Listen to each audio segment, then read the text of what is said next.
बात नहीं भाई, ध्यान से देखो, इसे क्या कहते हैं, डीसी। थोड़ी तो डेफिनेशन ज्यादा है। हेलो हेलो बच्चों, मैं जी के श्रीवास्तव, आपका physics teacher, Arjun academy, Yamuna Vihar, Delhi east. मैं आज जो चैप्टर लेके आया हूं आपके सामने, वो क्लास 12 का चैप्टर नंबर 3 है एनसीईआरटी के अकॉर्डिंग में, जिसका नाम है करंट इलेक्ट्रिसिटी। क्या नाम बच्चों? Current electricity. तो आइए हम इस चैप्टर को डिस्कस करते हैं। मैं इस चैप्टर को कई पार्ट में बनाऊंगा, तो आज मैं इसके पहले पार्ट के बारे में आपको बताऊंगा। करंट इलेक्ट्रिसिटी, शुरुआत होती है करंट से। करंट, इसका सिंबल आई लिख सकते हो, ऐसे ऐसे या ऐसे, आप जैसे भी आई लिखते हो लिख सकते हो। करंट से बोला गया rate of flow of charge. Rate of flow of charge is called as current.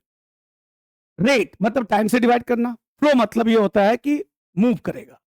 तो किसी भी कंडक्टर से पर सेकेंड जितना चार्ज फ्लो कर जाता है उसे कहते हैं rate of flow of charge, that is called as current. आइए, तो लिखा गया करंट, सर फॉर्मूला लिखा गया d q by d t. Sir आपने क्लास 10th में पढ़ा था I equal to q by t, अब थोड़ा चेंज किया गया, क्या लिखा गया? D q by d t. D t देखो, ये डिवाइड है पर टाइम, मतलब पर सेकेंड किसी भी कंडक्टर से जितना चार्ज फ्लो कर जाएगा उसे क्या कहेंगे आप? करंट कहेंगे। सर बट आपको पता होना चाहिए क्यू का फॉर्मूला होता है एन इंटू ई। इलेक्ट्रॉन पे चार्ज 1.6 इंटू 10⁻19 कूलम होता है, और एन इंटीजर होता है 1 2 3 up to 1 this number of electrons. तो अगर मैं यहां पे डी बाई डी टी और क्यू की जगह पे एन इंटू ई पुट करूं, और बेटा यहां से मैंने क्या किया? ई बाहर निकाला और लिखा मैंने d n by d t.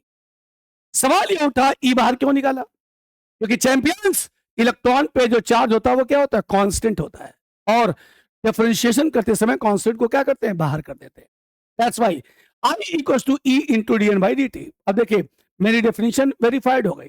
देखो ये डिवाइड का मतलब पर, डी टी मतलब टाइम। पर सेकेंड किसी भी कंडक्टर से जितने नंबर ऑफ इलेक्ट्रॉन्स या चार्ज फ्लो कर जाते हैं उसी को क्या कहते हैं? करंट कहते हैं। जिसको बोला गया rate of flow of charge is called as current. तो I equals to d q by d t भी लिख सकते हो, और I equals to e into d n by d t भी आप लिख सकते हैं।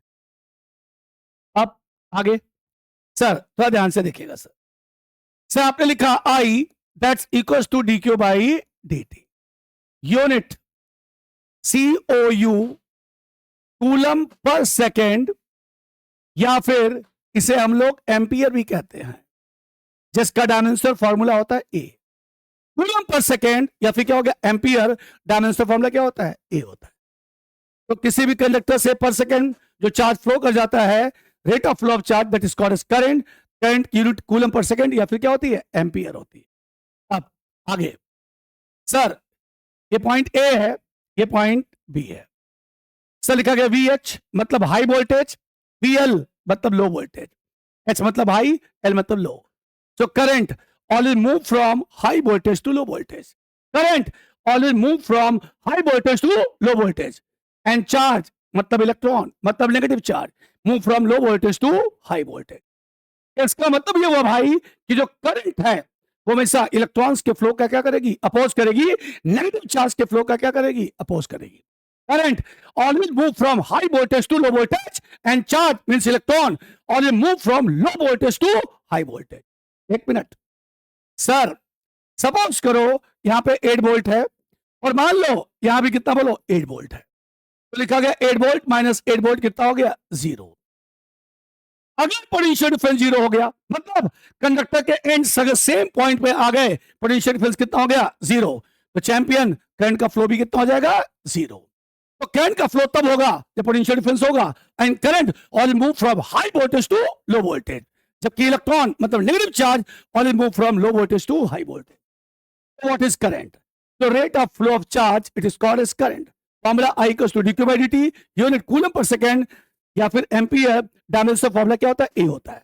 current or move from high voltage to low voltage, but charge means electron move from low voltage to high voltage. Clear? अब आइए sir current के बारे में कुछ बातें हैं सर. चलो जी, करंट की पहली कैटेगरी उसे कहते हैं डायरेक्ट करंट या डीसी. देखो भाई, सर लिखा गया डायरेक्ट करंट, शॉर्ट फॉर्म में लिखा गया डीसी.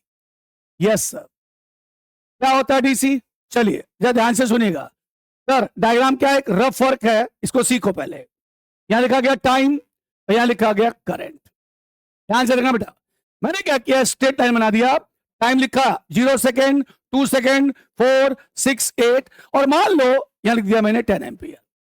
ध्यान से देखो, 0 सेकेंड पे करंट 10 एम्पियर, 2 सेकेंड पे 10 एम्पियर, 4 सेकेंड पे 10 एम्पियर, 6 सेकेंड पे 10 एम्पियर, 8 सेकेंड पे 10 एम्पियर. मतलब ये करंट टाइम पे डिपेंडेंट ही नहीं है, ये करंट टाइम से इंडिपेंडेंट है. टाइम लगातार बढ़ रहा है लेकिन करंट की वैल्यू क्या फिक्स है. तो ये करंट टाइम से इंडिपेंडेंट है. और सुनो से अगर ध्यान से देखोगे तो फर्स्ट कोऑर्डिनेट में पॉजिटिव है. क्या ये मुड़ करके नीचे आया? नहीं. मतलब ये डायरेक्शन से भी क्या है? इंडिपेंडेंट है. तो एक ऐसी करंट है जो टाइम और डायरेक्शन दोनों से क्या है? इंडिपेंडेंट है. That current is called DC current. The current which is independent with time and direction is called as DC. It is unidirectional current. अब ये क्या है भाई? चलो सुनो, लिखा गया ए. आप ए से मूव करके ए पर ही आ गए, ए से मूव करके ए पर ही आ गए. एक चक्कर हो गया, पाथ क्लोज हो गया. सर उसके एक चक्कर लगाने के टाइम को क्या कहते हैं? टाइम पीरियड कहते हैं. इमेजिन आप ए से स्टार्ट करते हो, आगे चलते ही चले आते हो, लौट के वापस अपने पाथ पे नहीं आते हो. मतलब आपका पाथ ओपन है, क्लोज नहीं है, तो उसके लिए टाइम पीरियड डिफाइंड नहीं होगा. सर फ्रीक्वेंसी होता है 1 ओवर टाइम पीरियड, तो लिखा गया नॉट डिफाइंड. कितना आ गया? 0. इसका मतलब चूंकि डीसी यूनिडायरेक्शनल करंट होती है, इसलिए बेटा इसकी फ्रीक्वेंसी कितनी होती है? 0 होती है. डायरेक्शन से इंडिपेंडेंट होती है. That's why DC current it is called as scalar current. ये कैसी करंट है? स्केलर करंट है. तो पूरी बात मैं आपको समझाता हूं सर, ध्यान से देखिएगा सर. जी सर इतना हिस्सा मिटाते हैं और आपको दोबारा समझाते हैं. ये देखिए बेटा, सब मैंने डायग्राम बनाया, यहां लिखा टी और बेटा यहां दिया मैंने क्या चीज? आई. सर इसको ऐसे बनाया और देखो लिख दिया मैंने 0, T1, sir T2, sir T3, sir लिखा गया T4 आगे की तरफ, और यहां लिखा गया I0. I0 मतलब maximum current. So this is the diagram of DC. Yes, time बढ़ रहा है लेकिन करंट की वैल्यू क्या फिक्स है. तो एक ऐसी करंट जो टाइम और डायरेक्शन दोनों से क्या इंडिपेंडेंट है, सर यूनिडायरेक्शनल है, उसकी फ्रीक्वेंसी कितनी बोलो? 0 है. उसे क्या कहते हैं? डीसी कहते हैं. ये स्केलर होती है, इसके अंदर कोई डायरेक्शन नहीं होती है. Cell and battery, cell and battery से निकलने वाली करंट हमेशा क्या होती है? डीसी होती है. सेल एंड बैटरी से निकलने वाली करंट जो होती है उसे क्या कहते हैं? DC. What is the definition of DC? The current which is independent with time and direction is called as DC. Frequency of this current is 0. It is unidirectional current, and DC it is a scalar quantity, right? So this is called as DC current. अब आया sir next जी, अब आया AC मतलब alternating current. Alternating current जी short form में लिखा गया AC. Sir alternating current short form में लिखा गया AC. अब ये क्या होता है? सुनो बेटा, एक ऐसी करंट जो टाइम और डायरेक्शन पर पीरियोडिकली डिपेंड करे, मतलब साइंसोइडली. एक ऐसी करंट जो टाइम और डायरेक्शन पर साइंसोइडली मींस पीरियोडिकली डिपेंड करे, उसे कहते हैं अल्टरनेटिंग करंट. अब ये क्या बताया मैंने? आइए जय इसको मैं समझाता हूं सर आपको. ये देखिए सर, सब मैंने लिखा है यहां पे टी, यहां दिया मैंने क्या चीज? करंट. डायग्राम बना दिया बेटा ऐसे, ये देखो ध्यान से. सर लिखा गया 0, मान लो ये 2 है, ये 4 है, ये 6 है, ये 8 है, ये 10 है, ये क्या बोलो 12 है. These are time. और सर ये आपका क्या है? करंट बनाया गया सर. चलो देखो ऊपर 4A, नीचे भी 4A. वो अलग बात है, नीचे करंट नेगेटिव होगा, ऊपर कैसा होगा? पॉजिटिव होगा. सर ध्यान से देखो, at time t equals to 0 current की वैल्यू कितनी बोलो? 0. At time t equals to 4 current की वैल्यू कितनी बोलो? 0. At time t equals to 8 yes 8 second current की वैल्यू कितनी बोलो? 0 है. डिफरेंस देखो 4 सेकेंड, यहां डिफरेंस कितना बोलो? 4 सेकेंड. मतलब ये जो करंट है हर 4 सेकेंड बाद 0 हो जा रही है. इसका मतलब ये करंट किसी डेफिनेट वैल्यू को डेफिनेट टाइम में बार बार क्या कर रही है, रिसीव कर रही है, गेट कर रही है। That's why we can say इसका बिहेवियर पीरियोडिक कहलाया। ठीक है सर। एक्चुअल में ये करंट जो है एक तरह से देखोगे तो एसएचएम के रूल को फॉलो कर रही है, इसीलिए इनके जो एक्सप्रेशंस होते हैं ना वो हार्मोनिक फंक्शंस होते हैं, मतलब साइन एंड कॉस के फॉर्म में लिखे आते हैं। ये आपका एक चैप्टर आएगा एसी, वहां पढ़ाया जाएगा। अब पूरी बात ध्यान से सुनना।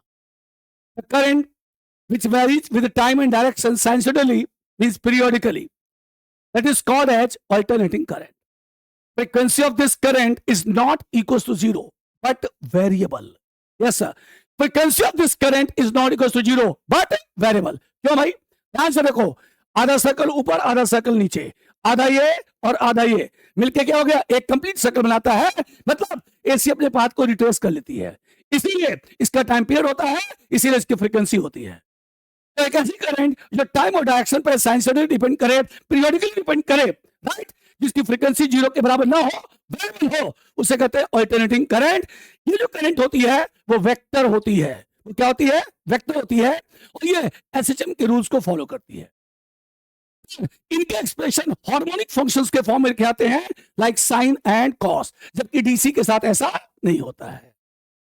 तो ध्यान से देखिए, DC the current which is independent with time and direction and it is unidirectional current, frequency of this current is zero and it is scalar, is called as DC. that current cell से और battery से निकलने current DC कहलाती है। अब आया क्या चीज आपका एसी, एक ऐसी करंट जो टाइम और डायरेक्शन पर डिपेंडेंट हो, साइंसली डिपेंड हो, मतलब पीरियोडिकली डिपेंड हो, सर उसे क्या कहेंगे आप? एसी कहेंगे सर। तो वेक्टर होती है, इसकी फ्रीक्वेंसी जीरो के बराबर नहीं बट वेरिएबल होती है। इनके एक्सप्रेशन साइन और कॉस के फॉर्म में लिखाते हैं, जिन्हें हार्मोनिक फंक्शंस कहते हैं, इसीलिए ये एसएचएम को भी फॉलो करती है, राइट है। तो एसी और डीसी फ्रीक्वेंसी के बिहाफ पर। अब जरा सुनिएगा ध्यान से। तो भैया अभी फिलहाल मैंने आपको दो करंट पढ़ाया, एक आगे भी आएगा, उसका नाम होगा पल्सेटिंग डीसी, वो मैं आपको आगे बताऊंगा सर। फिलहाल हमने पढ़ाया आपको एसी एंड डीसी। हम जिस चैप्टर की बात करें, थर्ड चैप्टर में, यहां पर हम सेल या बैटरी से निकलने वाली करंट को डिस्कस करेंगे। तो वो करंट कौन सी होगी बच्चे? डीसी होगा, एसी होगा? ऑफ कोर्स वो डीसी करंट होगा। क्या होगा? डीसी करंट होगा। तो अब हम पढ़ते हैं सर करंट के बारे में। तो I equals to d q by d t, right. तो अगर कहा गया, चलिए आपसे किसी ने पूछा बताइए सर करंट कैसा है, तो सबसे पहले आप उनसे पूछे सर आप किस करंट के बारे में बात कर रहे हैं, डीसी या एसी?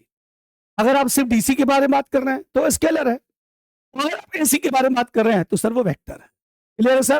तो करंट सर अगर सिर्फ करंट बोला गया और आपका इंटेंशन डीसी के साथ है तो स्केलर है। हम थर्ड चैप्टर की बात कर रहे हैं, या जिस करंट की बात कर रहे हैं सर वो डीसी है, ऑफ कोर्स वो क्या है? स्केलर है।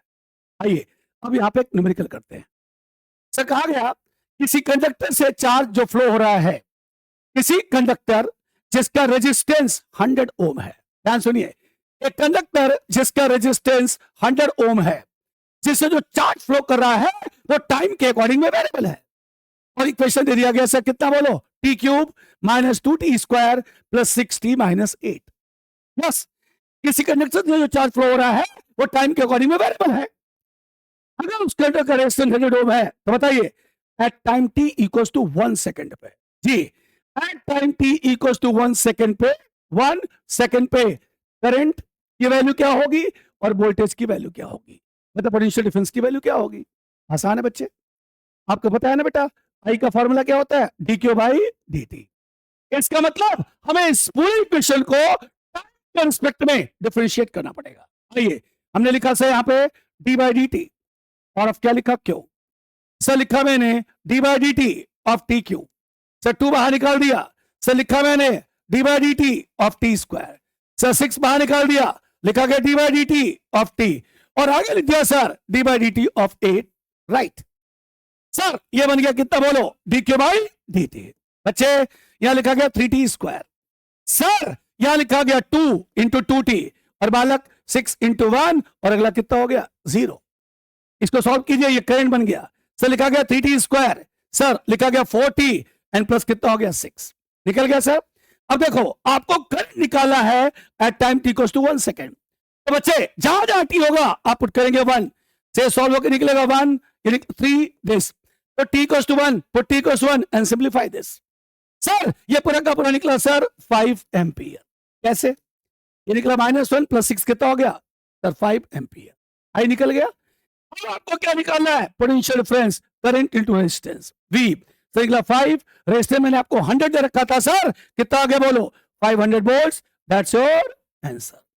तो सर जब चार्ज टाइम के रिस्पेक्ट में वेरी करे तो हम डिफरेंशिएट करके करंट को निकाल सकते हैं। ठीक है सर। अगला पार्ट, इसमें किसका इस्तेमाल किया आपने? डिफरेंशिएशन में। अगले क्वेश्चन में हमें इंटीग्रेशन का इस्तेमाल करना है। कैसे करना है? ध्यान से देखिएगा सर जी। क्वेश्चन है, if current is passing through a conductor is varies with time. Time के अकॉर्डिंग में वेरी करा देते हैं। लो भाई, लिखा गया 60 स्क्वायर -2t + 3। ठीक है sir. Find flow of charge in between time t equals to 1 second to time t equals to 2 second. चलो sir, time t equals to 1 second to time t equals to 2 second के बीच, second के बीच conductor से कितना charge flow करेगा? Time की कितनी value आ गई? 2। एक तरह से लिमिट हो गया। और आपको पता है अगर क्वेश्चन में लिमिट है तो इंटीग्रेशन का इस्तेमाल करना पड़ता है, क्योंकि वहीं पे होता है lower limit and upper limit. तो कुल मिला के हमें इस बार चार्ज निकालना है। कोई बात नहीं भाई, ध्यान से देखो। सर दिया मैंने आई की जगह पे dq/dt, तो लिखा गया 60 स्क्वायर -2t + 3।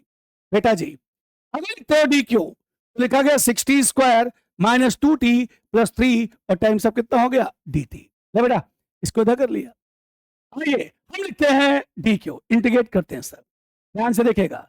6 लिखा गया t स्क्वायर dt, 2 बाहर निकाल दिया गया। सर लिखा गया t ऑफ dt, ये t है ऑफ dt। सर 3 बाहर निकाल दिया dt, लिमिट 1 से 2 सेकेंड। ये देखिए इसको इस तरह से सॉल्व किया। ये आ गया q। सर लिखा गया 6, यहां लिखा गया tq/3 इंटीग्रेशन। सर यहां लिखा गया t स्क्वायर 2 इंटीग्रेशन। यहां लिखा गया 3 × t लिमिट 1 से 2। और सॉल्व करो। सर लिखोगे 2t³ यस सर, लिखोगे t स्क्वायर और आगे बोलिए लिखा गया 3t लिमिट 1 से। आजा बेटा अब हम यहां पे करते हैं सॉल्व। आइए एक बार पुट करेंगे अपर लिमिट, मतलब जहां जहां t है पुट करेंगे 2 सेकंड। लो भैया लिखा गया 2 और लिखा गया 2 का क्यूब माइनस लिखा गया 2 का स्क्वायर। जी सर।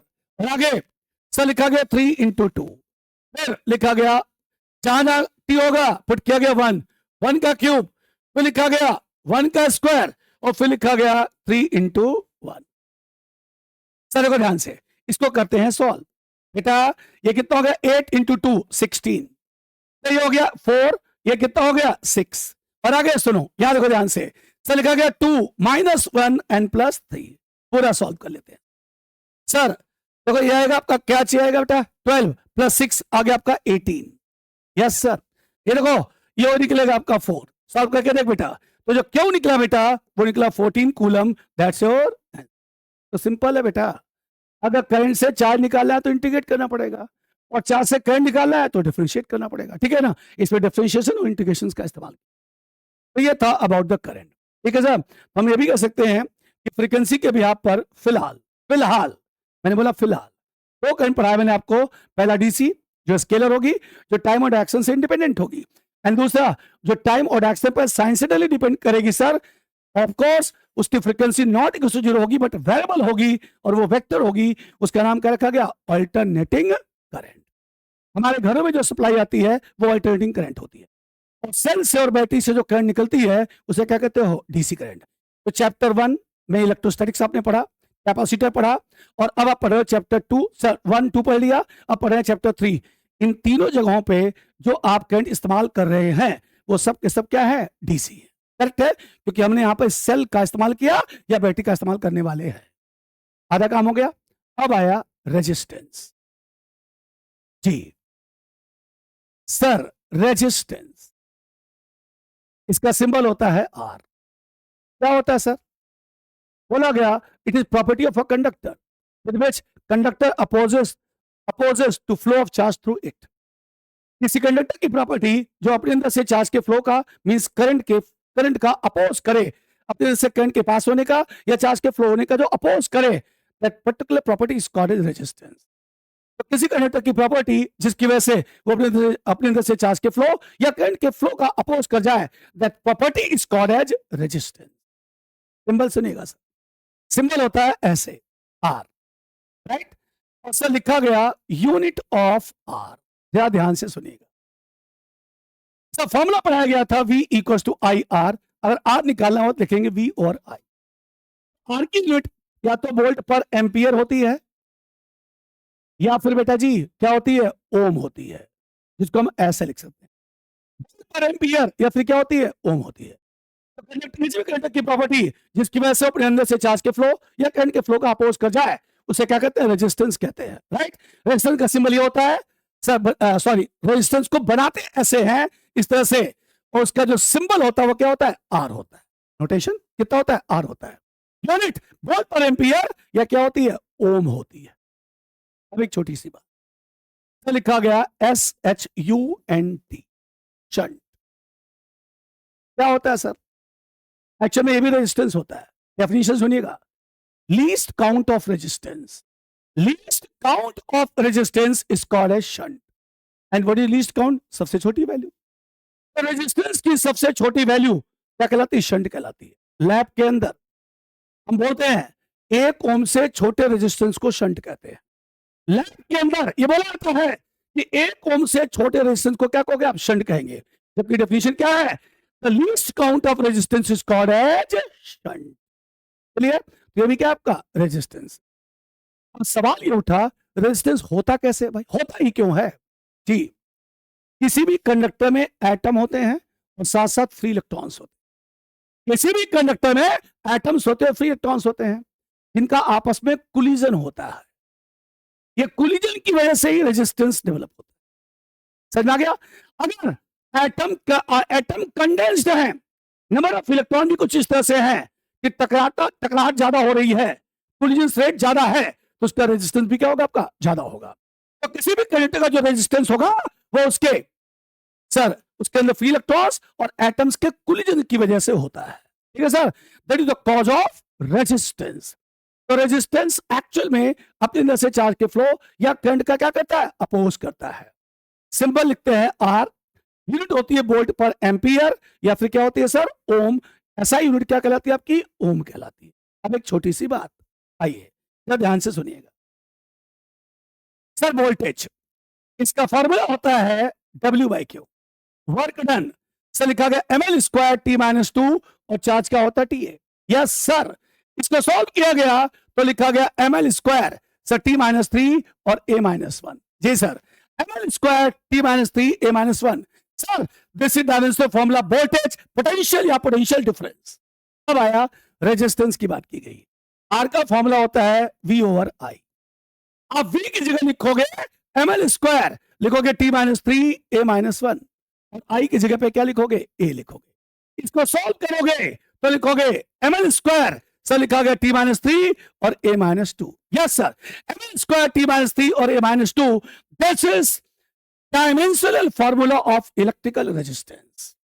मैंने इलेक्ट्रिकल रेजिस्टेंस बोला जी, क्योंकि क्लास 8th में 11th में एक चैप्टर है हीट, वहां पे थर्मल रेजिस्टेंस भी आता है, उसका डायमेंशनल फॉर्मूला अलग होता है, ध्यान रखिए। इसीलिए जब तक ना बोला जाए किस रेजिस्टेंस का डायमेंशनल फॉर्मूला चाहिए, तब तक आप नहीं निकाल सकते। इसीलिए साफ साफ लिखा आता है find the dimensional formula of electrical resistance या थर्मल रेजिस्टेंस। अभी क्या पढ़ रहे हैं आप, इलेक्ट्रिकल रेजिस्टेंस। दो चीजें मैंने आपको पढ़ाई, एक तो मैंने पढ़ा आपको करंट क्या होता है, दूसरा क्या पढ़ा मैंने आपको, रेजिस्टेंस क्या होता है। अब आया ओम्स लॉ, आइए सर जी, तो लिखा गया ओम्स लॉ। सुनना भाई, तो व्हाट इज ओम्स लॉ। कहा गया किसी कंडक्टर की फिजिकल प्रॉपर्टी में अगर कोई चेंज ना हो, जैसी है वैसी बनी रहे।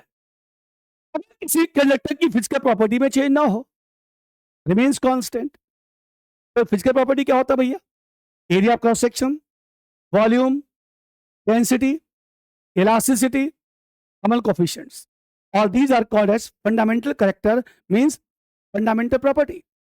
तो अगर किसी कंडक्टर की फंडामेंटल प्रॉपर्टी में कोई चेंज ना हो, तो अब आगे सुनना, दिस इज अ कंडक्टर, ध्यान से देखना बेटा, दिस इज अ कंडक्टर। बना दिया। इसकी क्रॉस सेक्शन एरिया हर जगह सेम है, इसकी डेंसिटी हर जगह सेम है, डबल कोएफिशिएंट की वैल्यू हर जगह क्या है, सेम है। लो जी, इसे एक सेल से जोड़ दिया। मान लेते हैं ये कंडक्टर का एंड ए है, ये कंडक्टर का एंड बी है। ध्यान से सुनना, ए वाला किससे कनेक्टेड है, पॉजिटिव से, ये वाला एंड पॉजिटिव हो गया। बी वाला किससे कनेक्टेड है, नेगेटिव से। देखो, B connected to negative, that's why negative, A connected to positive, that's why positive. Sir, ये सेल का पॉजिटिव प्लेट है, बड़ा है, मतलब हाई वोल्टेज पे है, तो हम यहां लिख सकते हैं सर हाई वोल्टेज। ये वाला क्या हो गया बेटा, बोलो, लो वोल्टेज। सुनेगा, यहां से करंट निकला बेटा आई, यस सर, और यहां से होता हुआ वापस कितना आ गया, बोलो आई, आ गया। अब जरा ध्यान से देखो, क्या करंट हाई वोल्टेज से लो वोल्टेज की तरफ जा रहा है, यस, यही समझाया था मैंने। कंडक्टर के सरफेस पर इलेक्ट्रिक फील्ड पॉजिटिव से नेगेटिव की तरफ होगी, बिल्कुल सर। इसका मतलब कंडक्टर के सरफेस पर जो इलेक्ट्रिक फील्ड होती है, इसका मतलब कंडक्टर के सरफेस पे जो इलेक्ट्रिक फील्ड होती है वो कहां से कहां होती है, हाई वोल्टेज से लो वोल्टेज की तरफ होती है, पॉजिटिव से नेगेटिव। और करंट का फ्लो भी कहां से कहां होता है, हाई वोल्टेज से लो वोल्टेज की तरफ होता है, राइट। चलो भाई, और अब अगर बात की जाए इलेक्ट्रॉन की सर, ई नेगेटिव, तो वो देखो क्या होगा, नेगेटिव से रिपेल होगा, पॉजिटिव की तरफ अट्रैक्ट होगा। दैट्स व्हाई इलेक्ट्रॉन का जो फ्लो होगा वो इलेक्ट्रिक फील्ड के अगेंस्ट होगा, करंट के फ्लो का क्या करेगा, अपोज करेगा। ओम्स लॉ है क्या, तो ध्यान से देख, क्योंकि यहां पे V S greater than V L, yes sir, high voltage and low voltage. तो भैया जी, इन दोनों के डिफरेंस को लिख दिया गया B, and that is called as potential difference. क्या लिखा गया, पोटेंशियल डिफरेंस। अब पूरी बात, अगर इस कंडक्टर की जो ए भी लिया आपने, अगर इस कंडक्टर की फिजिकल प्रॉपर्टी में कोई चेंज ना हो तो ओम्स लॉ के अकॉर्डिंग में V directly proportional to I होगा। V डायरेक्टली प्रोपोर्शनल टू कितना होगा, I होगा। सर, इसे हटाया गया, लिखा गया R into I. Sir, finally दिया गया V equals to I R, और R को लिखा गया चैंपियन, क्या लिखा गया, रेजिस्टेंस। क्या लिखा गया, resistance, and R it is called as resistance. अब पूरी बात सुनिएगा सर, क्योंकि ध्यान सुनिएगा सर, क्योंकि V directly proportional to I है, सो अगर मैं V versus I diagram draw करूं, so we get a straight line. अगर स्ट्रेट लाइन है तो कंडक्टर ओमिक होगा, ओमिक कंडक्टर, तो उसके सरफेस पर जो इलेक्ट्रिक फील्ड होगी वो कैसा होगा, यूनिफॉर्म होगा। देखिए, अगर किसी कंडक्टर के लिए V versus I diagram straight line है, so that conductor is called ohmic conductor, उसके सरफेस पे इलेक्ट्रिक फील्ड की वैल्यू कैसी होती है, यूनिफॉर्म होती है। आइए सर, अब अगर मैं ये वाला एंगल थीटा मान के और इसको यहां से एक ट्रायंगल क्रिएट करूं, और मैं यहां से निकालूं टेन थीटा, जिसे हम लोग कहते हैं slope of graph, slope of graph जिसका सिंबल स्मॉल m होता है। जी सर, तो tan theta sir perpendicular by base, मतलब लिखा जाएगा v बाई आई, और v बाई आई को क्या कहते हैं, r। इसका मतलब सर, अगर v versus i diagram straight line है, v versus i diagram straight line है, तो उसका निकाला गया स्लोप रेजिस्टेंस को शो करेगा। V वर्सेस I डायग्राम अगर स्ट्रेट लाइन है, कंडक्टर ओमिक होगा, उसके सरफेस पर इलेक्ट्रिक फील्ड कैसे होगी, यूनिफॉर्म। इस डायग्राम को हम देख के बोल सकते हैं कि कंडक्टर के सरफेस पर जो करंट होती है वो हमेशा इलेक्ट्रिक फील्ड की डायरेक्शन में मूव करती है। इस फिगर को देख सकते हैं, क्या कर सकते हैं कि जो इलेक्ट्रॉन होता है, नेगेटिवली चार्ज होता है, वो करंट के अपोजिट मूव करेगा, और इलेक्ट्रॉन इलेक्ट्रिक फील्ड के भी क्या करेगा, अपोजिट मूव करेगा। Current always from high voltage to low voltage, electric field always from high voltage to low voltage, positive to negative, but flow of electron always from low voltage to high voltage, मतलब opposite to electric field, it means opposite to flow of current। clear? चलो, अब लिखा गया if, ध्यान से देखना बेटा, अगर हम V versus I diagram draw करते हैं और वो एक कर्व मिलता है, कर्व, स्ट्रेट लाइन नहीं, तो भाई साहब उसे कहेंगे नॉन ओमिक कंडक्टर, उसके सरफेस पर इलेक्ट्रिक फील्ड नॉन यूनिफॉर्म होगी। क्या होगी, नॉन यूनिफॉर्म। यस, उसके सरफेस पर इलेक्ट्रिक फील्ड कैसे होगी, नॉन यूनिफॉर्म। अगर सरफेस पर इलेक्ट्रिक फील्ड यूनिफॉर्म नहीं हुई तो रेजिस्टेंस कैसे यूनिफॉर्म हो सकता है, रेजिस्टेंस क्या होगा, वेरिएबल होगा। उस वेरिएबल रेजिस्टेंस को कहते हैं डायनामिक रेजिस्टेंस। क्या कहते हैं, डायनामिक रेजिस्टेंस। तो यहां से जो रेजिस्टेंस निकलेगा, लिखा गया आरडी, उसका फॉर्मूला होता है delta we by delta T, क्योंकि वोल्टेज जो करंट नहीं करेंगे। सर, नाम क्या रखा गया, नाम रखा गया डायनामिक रेजिस्टेंस, डायनामिक रेजिस्टेंस। तो कंडक्टर की कैटेगरी के बिहार पर ओम्स लॉ को जो फॉलो करे वो ओमिक है, जो ना फॉलो करे क्या आपका नॉन ओमिक है। ओमिक है कंडक्टर के सफे पर इलेक्ट्रिक फील्ड यूनिफॉर्म होगी, अगर नॉन ओमिक है तो कंडक्टर के सफे पर इलेक्ट्रिक फील्ड कैसे होगी, नॉन यूनिफॉर्म। ओमिक है रेजिस्टेंस निकलेगा, और नॉन ओमिक है तो डेल्टा वी बाय डेल्टा आई होगा, उससे निकलेगा रेजिस्टेंस जिसका सिंबल होता है आर डी, राइट। तो this is about the Ohm's law. अब सवाल उठा क्या ओम्स लॉ यूनिवर्सल है, मतलब तो देखो conductor, semiconductor, electrolyte and partial insulator भी होता है। अगर ओम्स लॉ यूनिवर्सल हुआ, इनमें से जितनों का भी मैंने नाम लिया है वो सब के सब ओम्स लॉ को फॉलो करें। तो क्वेश्चन ये है क्या जो ओम्स लॉ यूनिवर्सल है, क्या ओम्स लॉ यूनिवर्सल है? तो बोलेंगे नहीं भाई, जो सेमीकंडक्टर होते हैं ना कुछ हद तक फॉलो करते हैं, उसके बाद फॉलो नहीं करते हैं। तो साफ साफ बोलते हैं semiconductor do not obeys Ohm's law. हालांकि सेमीकंडक्टर कुछ हद तक फॉलो करते हैं, उसके बाद अगर आपने लिमिटेशंस को चेंज किया या फॉलो नहीं किया तो फॉलो नहीं करते हैं। हम ये मोटे मोटे तौर पे कह सकते हैं कि semiconductor do not obeys Ohm's law. That's why Ohm's law वो यूनिवर्सली ट्रू नहीं है। That's why the Ohm's law is not universally true. Is it clear? ये था about the Ohm's law, right. चलिए ओम्स लॉ की पहली condition क्या थी भाई? ये थी कि physical property of a conductor remains unchange. इसके प्रॉपर्टी में area of cross section, volume, density, thermal coefficient, elasticity जैसे तमाम फंडामेंटल कैरेक्टर सेम होने, चेंज नहीं होने चाहिए।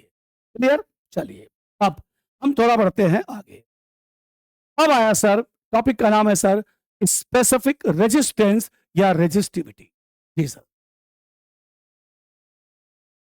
रेजिस्टिविटी या हम लोग इसे स्पेसिफिक रेजिस्टेंस भी कहते हैं, रेजिस्टिविटी या फिर स्पेसिफिक रेजिस्टेंस।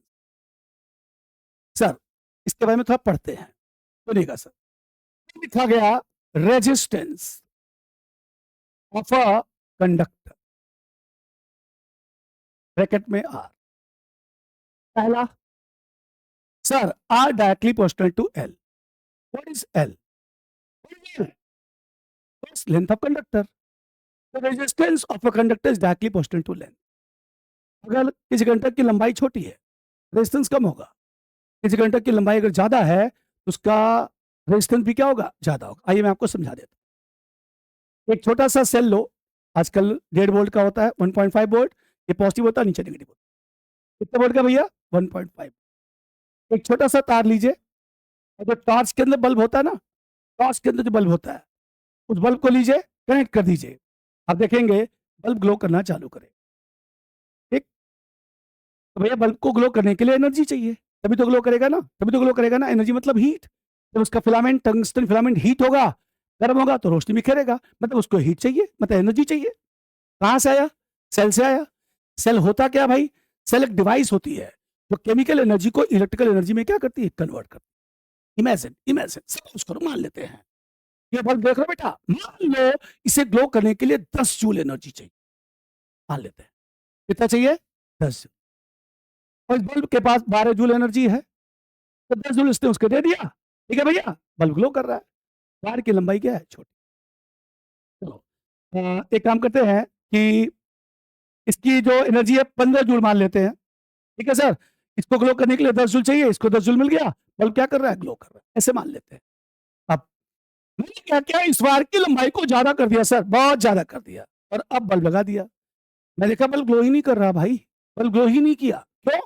सर आपने वायर की लंबाई बढ़ा के रेजिस्टेंस क्या कर दिया? बढ़ा दिया। तो बच्चे इस सेल के पास जितनी एनर्जी थी जो उसने उस वायर को दिया, उस एनर्जी का लार्जेस्ट हिस्सा इस रेजिस्टेंस को मिनिमाइज करने में ही खर्च हो गया। तो क्या बल्ब को ग्लो करने के लिए जितनी एनर्जी चाहिए थी मिली? नहीं मिली भाई, इसने बल्ब ग्लो नहीं किया। It verifies that resistance directly proportional to length. पहले लेंथ कम था तो रेजिस्टेंस के अगेंस्ट एनर्जी वेस्ट कम हुई, बल्ब को जितनी एनर्जी चाहिए मिली, ग्लो कर गया।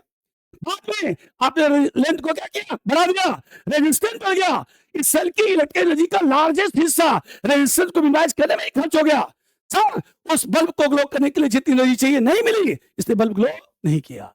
It verify that resistance directly proportional to length. Number 2 से लिखा गया R inversely proportional to area of cross section. जी, अब ये भी समझ लो सर, एक वायर ये है एंड दूसरा वायर ये है, दोनों कॉपर के बने हैं, मतलब उनका मेटालिटिक कैरेक्टर सेम है। सुनिए, इसकी थिकनेस कम है, इसकी थिकनेस ज्यादा है, क्रॉस सेक्शन एरिया कम, क्रॉस सेक्शन एरिया ज्यादा। अगर क्रॉस सेक्शन एरिया कम हुआ तो रेजिस्टेंस क्या होगा आपका? ज्यादा होगा। मतलब कॉपर का एक मोटा वायर, मतलब कॉपर का एक पतला वायर, दोनों की लेंथ सेम ले लीजिए, एक पतला दूसरा क्या है? मोटा है। पतला वाला रेजिस्टेंस ज्यादा ऑफर करेगा एज कंपेयर टू मोटा वाला। क्लियर? चलो भाई, तो अब लिखा गया फ्रॉम फर्स्ट एंड सेकेंड, दोनों को एक साथ जोड़ दिया गया। आर लिखा गया एल बाई ए, तो इससे हटाया गया तो लिखा गया rho into L by A, तो जो रो निकला बेटा वो लिखा गया R A by L. This is the formula of specific resistance, this is the formula of specific resistance, जिसे हम रेजिस्टिविटी भी कहते हैं। रुकेगा सर, आप सर फॉर्मूला पढ़ा आपने आर ए बाई एल। अगर मैं लिख दूं sir L equal to 1 metre और एल लिख दूं सर 1 मीटर स्क्वायर, तो बेटा जी सर लिखा गया R A by L. Yes sir, तो लिखा गया R into 1 by 1, so rho क्या लिखा गया? आर लिखा। तो डेफिनेशन क्या हुआ भाई? डेफिनेशन समझा देते सर। एक कंडक्टर है, एक कंडक्टर है जिसकी लंबाई 1 मीटर है, cross section area 1 metre square है, तो जितना भी रेजिस्टेंस ऑफर करता है उसी को क्या कहते हैं? स्पेसिफिक रेजिस्टेंस या रेजिस्टिविटी कहते हैं। तो बताया था sir, resistance offer by a conductor of unit length and unit cross section is called as specific resistance या फिर resistivity। भाई फिर तो रेजिस्टेंस और रेजिस्टिविटी दोनों एक जैसे दिख रहे हैं, अंतर क्या है? अंतर है, मैं बताता हूं सर।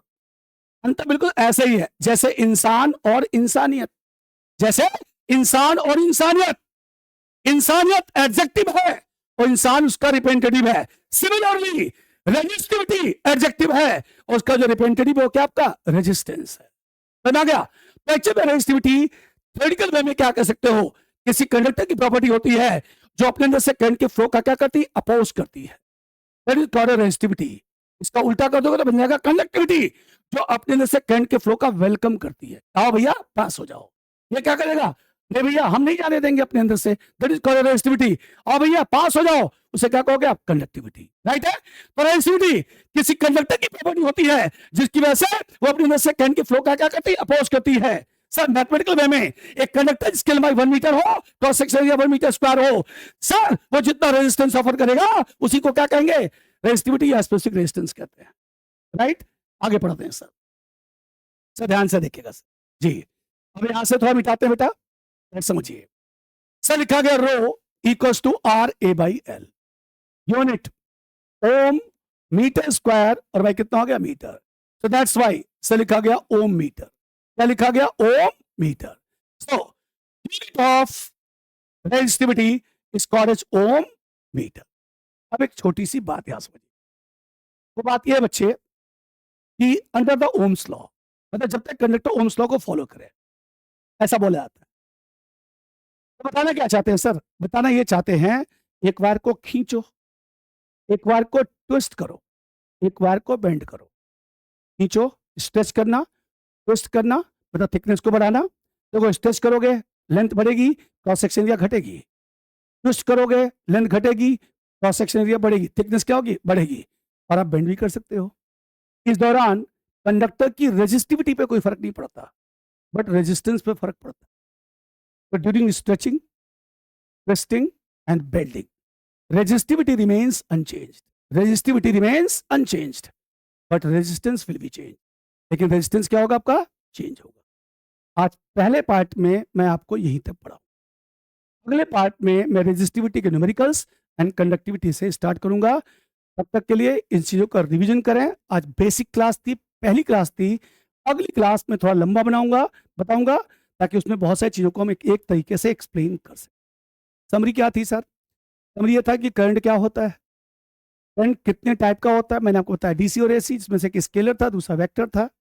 तो रेजिस्टेंस क्या होता है, रेजिस्टेंस का कॉज क्या होता है, ओम्स लॉ क्या होता है, स्पेसिफिक रेजिस्टेंस और रेजिस्टिविटी क्या होता है। रेजिस्टेंस और रेजिस्टिविटी में बेसिक फर्क क्या है? फर्क है रेजिस्टिविटी किसी कंडक्टर की प्रॉपर्टी है, उस प्रॉपर्टी का जो रिप्रेजेंटेटिव हो क्या आपका? रेजिस्टेंस है। मैथमेटिकल वे में एक वायर जिसकी लंबाई 1 metre, cross section area 1 metre square होता है, वो जितना रेजिस्टेंस ऑफर करता है उसे क्या कहते हैं?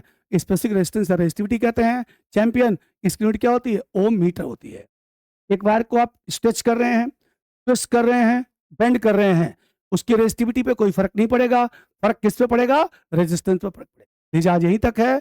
इन चीज़ों का रिवीजन ठीक से कीजिएगा, अपना ख्याल रखिएगा और इस वीडियो को ज़्यादा से ज़्यादा शेयर कीजिएगा ताकि दूर दराज बच्चे बैठे हैं जो गांव में हैं, बिहार में, उत्तराखंड में, जगह जगह गांव में बेचारे, जहां तक वो टीचर के पास नहीं पहुंच पाते हैं, उनको ये तमाम चीज़ें मिल सकें ताकि वो भी इनका लाभ उठा सकें।